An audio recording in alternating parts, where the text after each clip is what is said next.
मैं भगवत गीता के अध्याय 4 की व्याख्या को और अधिक गहराई से करूंगा।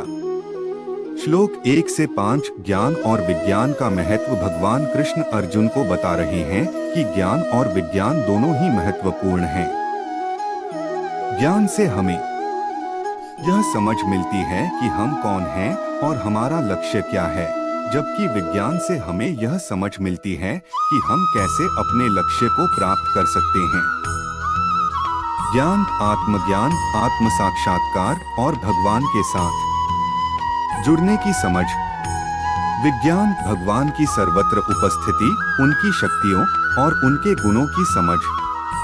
श्लोक 6 से 10 भगवान की सर्वत्र उपस्थिति। भगवान कृष्ण बता रहे हैं कि वह सर्वत्र उपस्थित हैं और हमें उन्हें सर्वत्र देखना चाहिए।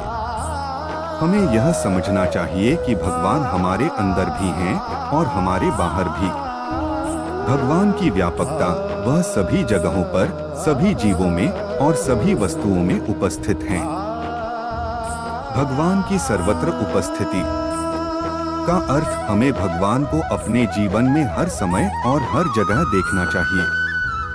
श्लोक 11 से 15 माया का प्रभाव। भगवान कृष्ण बता रहे हैं कि माया हमें भगवान से दूर करती है और हमें अपने आप में ही मोह में डालती है। माया हमें भ्रम में डालती है और हमें भगवान की सच्चाई से दूर करती है। माया का अर्थ भ्रम, अज्ञान और भगवान से दूर करने वाली शक्ति। माया का प्रभाव हमें अपने आप में ही मोह में डालती है, हमें भगवान से दूर करती है और हमें अज्ञान में डालती है। श्लोक 16 से 20 आत्मसंयम और एकाग्रता। भगवान कृष्ण बता रहे हैं कि आत्मसंयम और एकाग्रता बहुत महत्वपूर्ण है। हमें अपने मन को एकाग्र करना चाहिए और अपने इंद्रियों को नियंत्रित करना चाहिए। इससे हम भगवान में अपना ध्यान केंद्रित कर सकते हैं। आत्मसंयम का अर्थ अपने मन और इंद्रियों को नियंत्रित करना। एकाग्रता का अर्थ अपने मन को एक ही दिशा में केंद्रित करना। श्लोक 21 से 25 लोगों का अनुसरण। भगवान कृष्ण बता रहे हैं कि लोग हमें देखकर अपना आचरण करते हैं, इसलिए हमें अपना आचरण अच्छा रखना चाहिए और लोगों के लिए एक अच्छा उदाहरण बनना चाहिए। लोगों का अनुसरण का अर्थ लोग हमें देखकर अपना आचरण करते हैं। अच्छा आचरण का महत्व। हमें अपना आचरण अच्छा रखना चाहिए ताकि लोग हमें देखकर अच्छा आचरण करें।